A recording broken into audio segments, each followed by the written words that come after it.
Strauss. I am the environmental and sustainability. Oh, sorry. Is that better? Yeah. Leave it next to I'm the environmental and sustainability manager for Napier Port. So I kind of always dread when someone asks me what I actually do for a job because it changes so much day to day. But in a short sentence, my job is to keep the port environment, keep it clean, keep it green, manage our environmental footprint as best as we can. What was that? Sorry. Oh no. Uh-oh.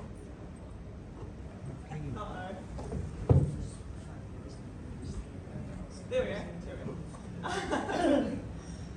So we're Napier Port. Oh, by the way, feel free to jump in and ask any questions as I go.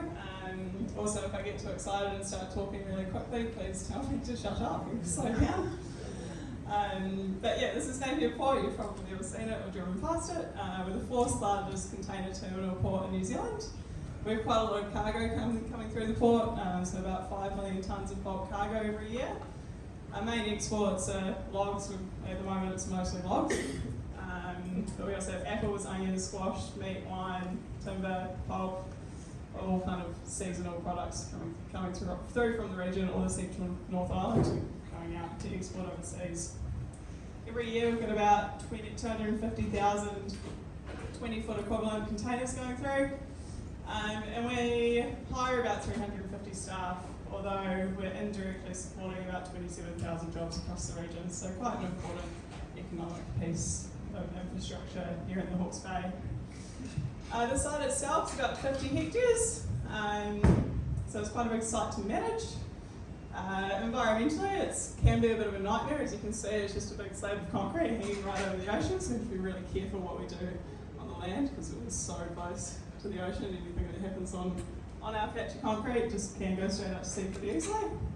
We're also in this kind of strange interface with the residential area right next to us. So our neighbours do hold us very accountable, so we need to stay on top of things like noise as well. We have about 600 ships come through every year, and the cruise industry, this is a little bit of an old slide, we had 92 ships last season, but the cruise industry is actually pulling back in New Zealand a little bit, so we're expecting less next season.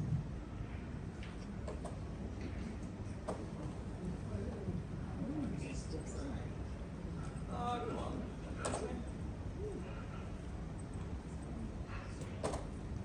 Oh, I'm sorry about it.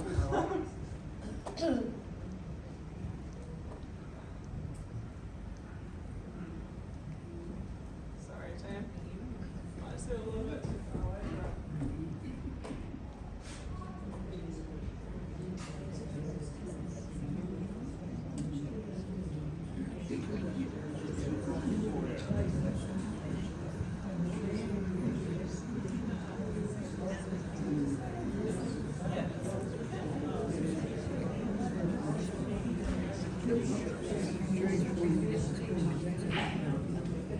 Sorry about that, my mouse isn't quite working this far away from my computer.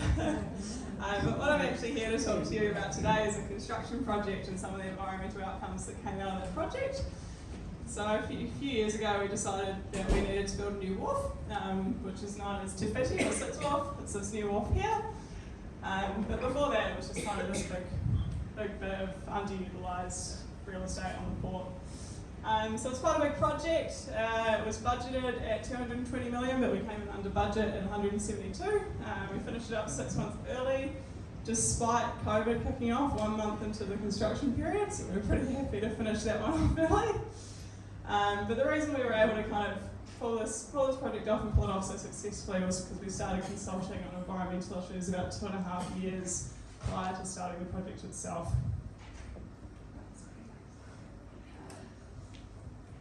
So why do we need a new wharf? Ships were getting bigger and it was becoming quite a problem on our port. So for container ships, we only have one other wharf across on the port that can have container ships. And as you can see up the top, that's what the top ship was, the ship size in 1975. We grew a bit bigger and stayed pretty consistent until about the year 2000. And this is 2017, they've gotten a lot bigger over time. So naturally we need to kind of keep up with that growth. We're not quite getting the ships this big in New Zealand commonly just yet, but they are coming. So they are kind of being used up in the northern hemisphere quite a lot, and they will kind of make their way down soon. So the port itself was kind of starting to get a bit congested, obviously with only one berth that could have container vessels, the rest being for logs or fertiliser or other sorts of cargo. Also we needed a ship to have more crew, to be able to welcome more cruise ships in. And it just meant we can kind of move things along smoothly and efficiently around the terminal. So quite an important thing that we need to build just to kind of future-proof the port.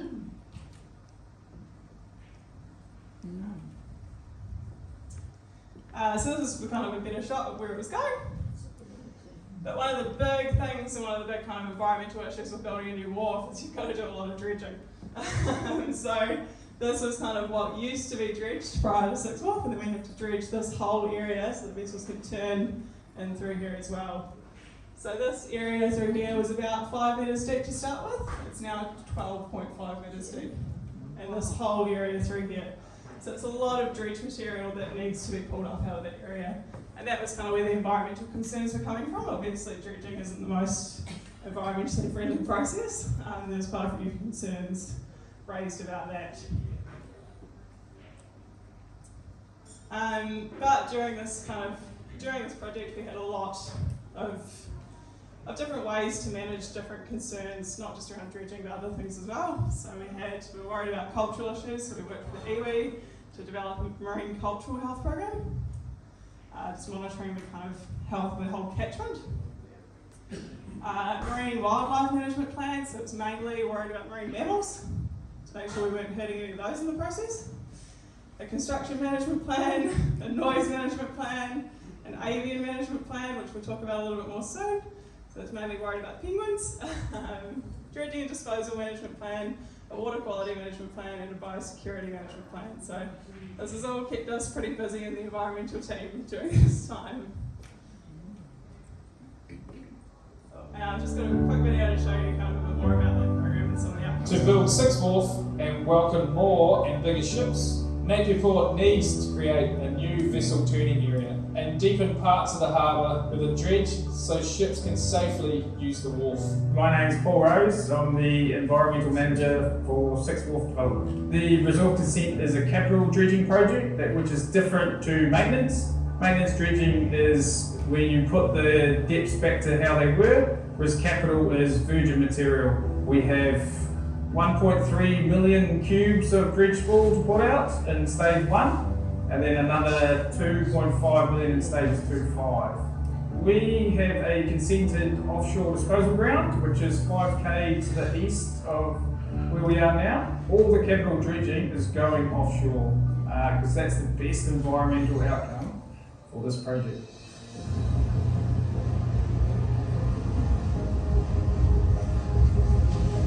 Yeah, my name is Jacob and I'm an operator on a GP tap. Yeah, that's all controlled by GPSs and sensors and feeds into this computer system, and we can see our height and where we are, and it's all sort of worked out on it and gives us the accuracy in the whole operation. After we've been through the dredging, they multi-beam the area so they can actually see the seafloor in 3D, and they can tell how much they've taken out of one area down to how much they need to take in other areas. Napier Reef is the most significant and only structure here in Hawke's Bay. It's very significant to local iwi and also local fishermen. So the port has worked in some good partnerships with the local iwi. We also have a fishing liaison group. We want to protect Pānia, so for us to protect Pānia, we use water quality buoys either side that will pick up the dredge plume. Just next to me now is a turbidity buoy. This is what we use to monitor the water quality out at Napier. It's solar run, has one turbidity sensor at the bottom that looks for how clear the water is, and all the information gets sent in real time. So every 15 minutes this takes a reading. So anyone in the public, including our support staff, can see what clarity at Napier is by these machines here. By having these monitors, we've been able to prove that there's wider turbidity created by the swells, and the impact of the dredging is minimal. So as part of the ongoing consent commitments that we made to locals, before we pulled the wall apart, we removed all the crayfish and kinner. All the crayfish got released to Pānia. Also in the wall was penguins, so we've moved over 180 penguins safely into our on-port sanctuary, including microchipping 154 individual penguins so far. We also have made a couple of reefs out of the limestone wall, which is pretty cool to give back to Hawke's Bay as a new fishery habitat. Future development of the port, probably the greatest demand will be to be able to service deeper draft ships. At the moment we're dredging down to 12.5 metres, but eventually we hope to be able to get to 14.5 metres. But that will be as the demand to service deeper draft ships arises.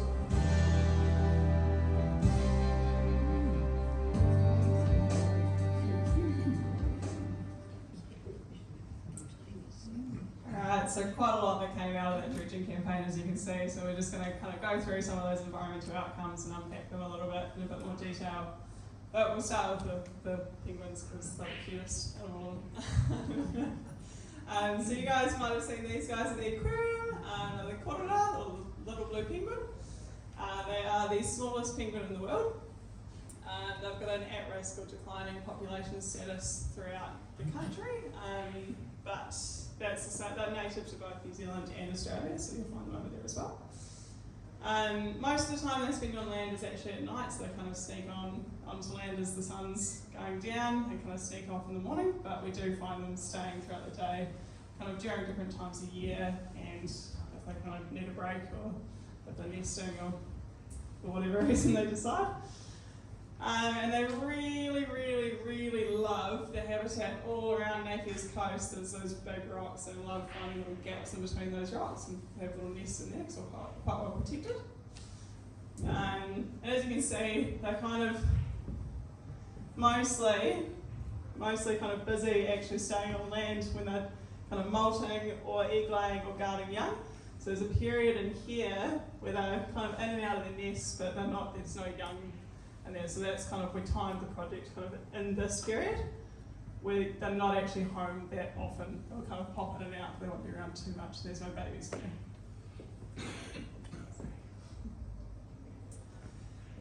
So before we started the project, we're looking at this whole wall here. As you can see, it's those nice big rocks that they really quite like.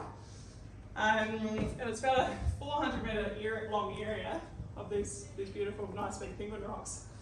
So we went to the Department of Conservation and kind of said, oh, how many penguins do you think are in that wall? And they're like, oh, maybe 5, 180. So at that stage, there was a lot that wasn't known about the population of korora throughout Napier at all. So the way that we found these dogs, we thought we'd just do a quick survey, and that was how we found so many, is we actually get specially trained penguin sniffing dogs to come in and find the nests. So you can see, this is Roa over here. There's head in the hole. That's how you know he's found a penguin. That's a pretty cool way to spend the day chasing after these dogs.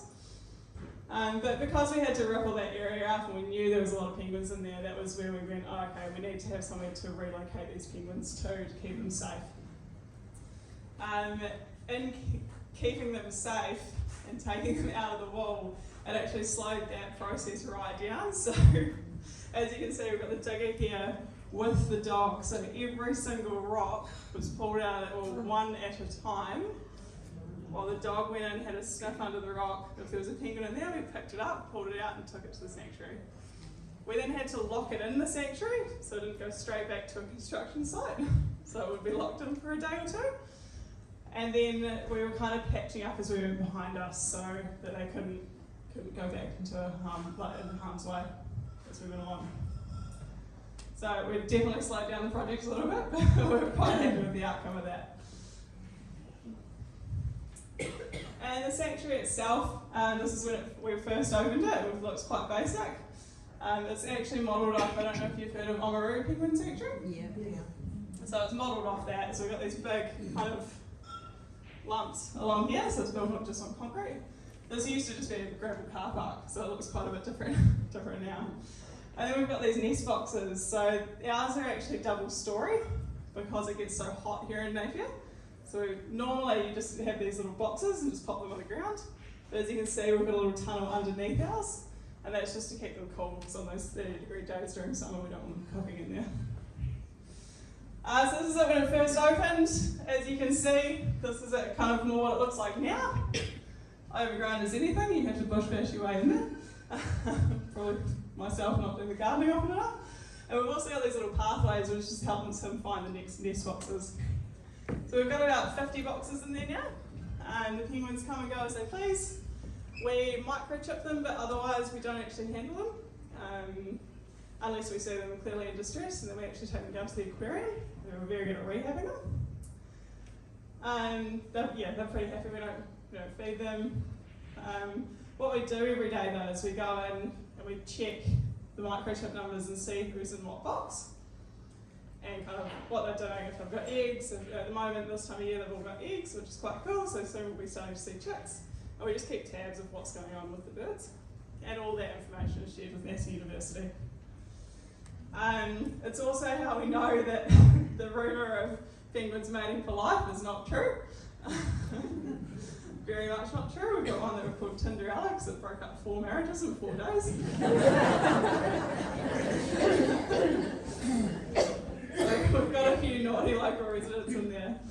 We also, in partnership with our iwi partners, built them this beautiful wahara and this concrete ramp. So this was for them to get into the sanctuary. So we spent quite a lot of time and effort and energy on this. This lovely wahara has got tangata, pānea, mori and a korora here. And the idea was that it would just be a nice entrance way for them into the sanctuary. They don't use it. I'm not a fan of that at all. They just climb up to the rocks and because they don't like the big open spaces. They like kind of being bunched in a little bit. And this one doesn't have any sound. So okay, this is. Yeah, there's just a video there. Oh, sorry. So as I said before, they're quite active at night, so we chucked some trail cams out. This is just some of the antics in the evenings.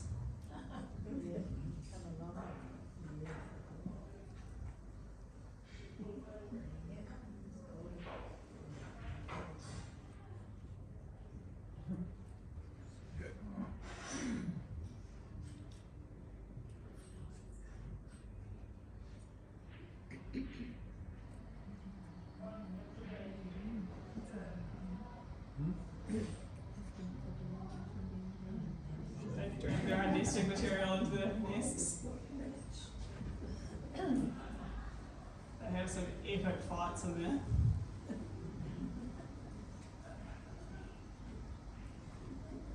Doc must be quite pleased with the efforts you've made. Yeah, they come down quite a lot actually. Also, when penguins are found, they're also not very coordinated.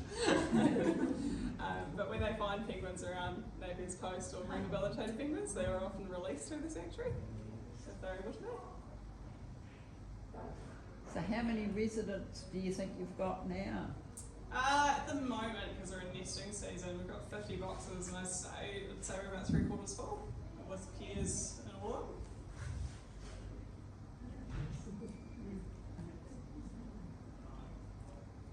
So what are they using to make their nests? Any bit of rubbish they can find? Yeah, whatever they can get through that doorway, which apparently is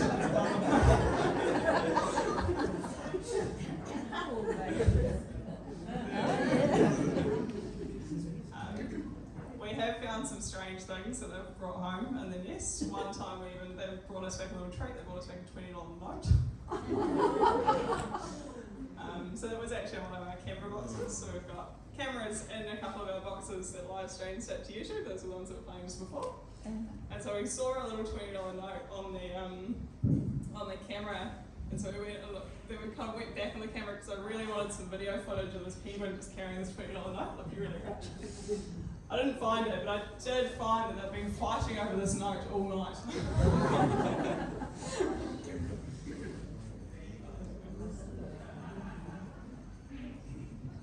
Definitely entertaining, that's for sure. Ours ours are also very wild. Every time we have interactions with the aquarium's penguins, they're all very friendly, they all come up for cuddles and are used to being fed, very used to humans. Ours are not like that. Ours, you go anywhere near them and they will bite. It hurts. They will draw blood. They're also quite good. They can get their neck around a full 180 degrees, so when you're holding them from behind, they can still bite you. Oh, sorry, you can probably step over this. Oh, that looks good. I'm the fisherman. Yeah. So we know, because we're checking those boxes every day, we know kind of what activity is happening in the Corridor section, which is just this area down here. But what we don't know is kind of what's happening around the rest of the port. So once a year we get these dogs back in, and this is Meadow. As you can see, he's taking his job very seriously with the study on. And he goes all around the port, including under the wharves, because under this wharf is all this kind of rock revetment. We find all the other penguin nests around the port. So you can see just here, there's all these dots, they all indicate a nest. There's quite a lot of penguins around Napier Port. The reason they like it there so much is because we've got all these rocky areas for them, but also because we're a customs controlled area, our pest management is really good. We've got no pests, no rats, no cats, but also no dogs. That's one of the biggest issues for them around Napier is dogs off lead in areas like this, because they're quite good at finding them in the rocks. There's little dogs as well, can just get into the rocks a bit too easily, and the chicks are just nice little snack size for dogs, unfortunately. But they seem to really like it here, so we've got an obligation as part of our resource consent to demonstrate no net loss of the penguin population. But by doing this kind of work, we're able to show that actually, no, the penguin population is doing really well at the port. And we also take the dogs around all of the Napier and Harbour as well, just to keep tabs of what's happening over there, which is information that we give to the council. Any questions about penguins? The viewing areas you can go to? Not so much. We do take kind of school groups through, but we usually try and keep the groups quite small, 10 to 15 people. Otherwise it gets a bit crowded, a bit stressful for the birds. Supposed to be at night anyway. Yeah, I mean this time of year, because they've got eggs in there, they are staying on the eggs, so they are home a bit more during the day. Do you supplement any nesting material? Only if they're really useless at building their own nest, then I'll throw some flax in there for them. There's not many trees around the leaves and litter. Yeah, you'd be surprised, hey? There's all sorts of stuff. So in that area, we've planted a lot of nests. There's lots of dead leaves and whatnot that they put on. You want to do that? What would the average age of a penguin be? In the wild, they kind of grow to about 7 years as a good healthy penguin. In captivity, they can catch to kind of 12, 13, 14. That's great. Alright. Oh, there's one more. So as I was saying, now it's just kind of more of an educational space than anything. We take school groups through, we do our daily box checks, and we still work with Massey University when they need to do some experiments on penguins. They quite often use ours. So we're doing something, put trackers on them, which is quite cool to see some of the data for. So this is almost down to Poriri and made it all the way back within about a week. It's a big trip for a tiny bird. It's only 25 centimetres big. That's a long one. Pretty impressive, yeah. Yeah, we've also trialled some different trackers. So these particular trackers are really accurate and really good, but you do need to get the tracker back to get the data off. And when they're $2,000 each, you kind of want to be quite sure that you're going to get back, because they don't like having them on their back, so they're quite good at getting them off. So we tried some that pinged directly to a satellite, so we could live track them. But they weren't very reliable, and apparently we had a penguin at the top of Mount Ruapehu. Highly unlikely. So if you're up for Ruapehu and see one, you tell it to come home, please. Where can we buy that book? Oh, it's this one that we're just about to do another print run, but if you get my email address off Marty, I can try and see what I can do. We've run out, but we're about to print some more, so yeah, if you get my email address, we'll try and sort out some more. This came from a parent of a school group who was an illustrator, and they got quite inspired and wrote a kids book. Hi. Some time ago there was a plan to do a walkway through there for the cruise passengers and that sort of thing to come out in that direction. Yes. Is that still on the plans, or is it been found to be not appropriate to do? It's just been put to the side, I think. I think it's just kind of, no one's brought it up in a while. So the people kind of leading that charge of all their support, it's just kind of being forgotten about now. No, so we are getting a lot of ships in at cruise ships in at Six Wharf, but then if they come in on a different wharf, then we're a bit restricted and kind of have to ferry them over. So I don't know how well it would work for promising that to cruise passengers, but yeah, no, we'll see. There was also a plan to open a gin bar down there in the Penguin Sanctuary, so I'm not too sure how much of these were proper plans and how much were just someone wanting a drink. You spent a lot of time with the penguins. What about the crayfish that you've had to shift? Did they come back as well? There's definitely a lot around the wharf. We don't monitor for them as much. I know there's always been heaps under the wharf. Yes, they're all juvenile ones though. So there is MPI do some like kind of traps down there to keep an eye on the population. It's still very healthy under there, but they are all quite small. I think it is kind of a breeding ground, and then they do migrate out to Pania after they're done there. But yeah, we do have a lot in the walls around the port. They're a bit harder to check every day. Yeah. Is that the last one? No, keep going. So in that video, you probably heard Paul Rose, my predecessor, also talk about building an artificial reef. So this has just been given a name by the local iwi, so we can stop calling it artificial reef. So it's Te Oho o Parapara, which means the awakening of Parapara, sorry. So one of the problems with this kind of plan for dredging was the development of this. So this is what we call our ODA, or our offshore disposal area. So a lot of our dredge spoil from that capital dredging was going offshore, and this was a new activity that hadn't been done before.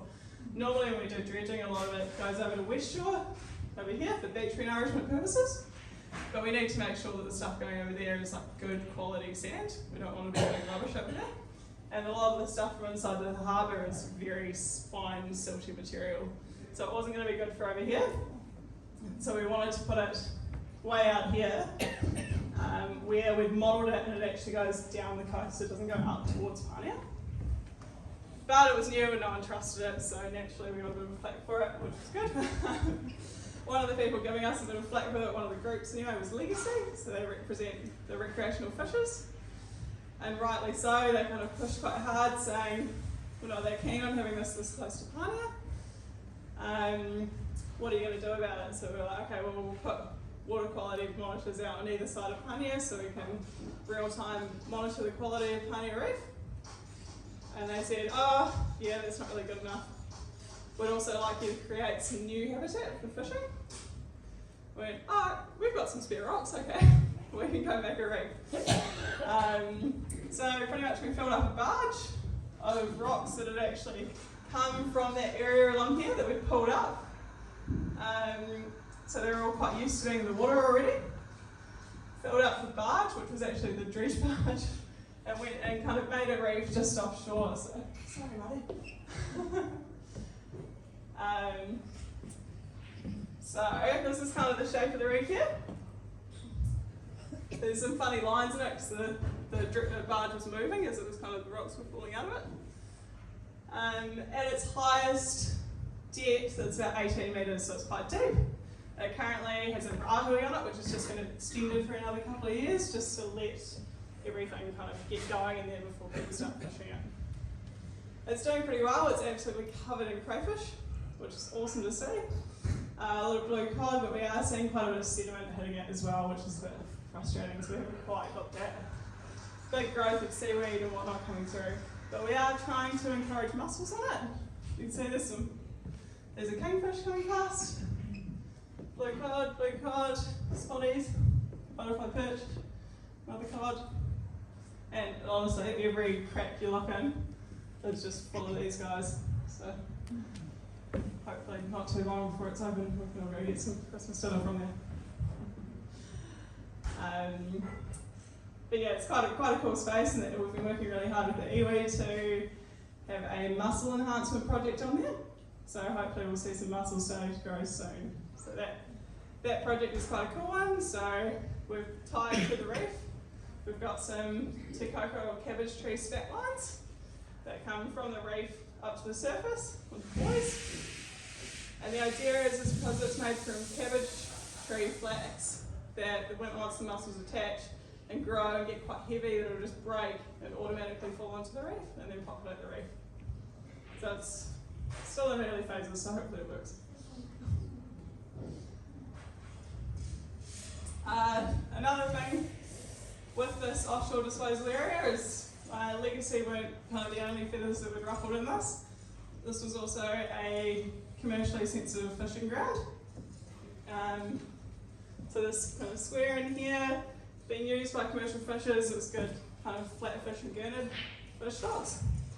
Obviously we checked the area beforehand and there was nothing particularly exciting going on down there. There wasn't like any cool reefs or anything, but it was kind of a feeding ground for some of these fish. They were worried that by the time we put 1.5 million cubes of sediment on the seafloor there, that it would swallow the food source and those fish would move off somewhere else. So we now, and still to this day, even this project finished years ago, once a month I go out on a commercial fishing boat. We do 2-3 hour long trawls around this area, and every fish that we catch we measure and weigh. And this is how we're able to keep tabs of what's going on in that area with the fish stocks. You always get a feed every night, wouldn't you? It's quite a cool day. We also trawl with a big cage behind the trawl so that all the undersized bycatch don't get out, which is quite cool. You see some quite cool things in here. Big micro shark that we're hand feeding off the back of the boat. It's quite a fun day out. And what we find is that, so this is CPUE or catch per unit of effort. That's pretty much how many fish we catch in a day. And as you can see, this kind of fluctuates throughout the year pretty naturally, but then we kind of see these bumps. And we know that nothing's caused, so none of the populations have dropped as a result of dredging, but what we have been able to use this data for is to better understand the fish stocks throughout the cyclone, which has been quite cool, just having that data set just kind of sitting there, which has been awesome. But yeah, nothing from dredging, which has been really cool. And is that it? Don't know. Not going any further. Oh. Well, that ended quite abruptly, but any questions?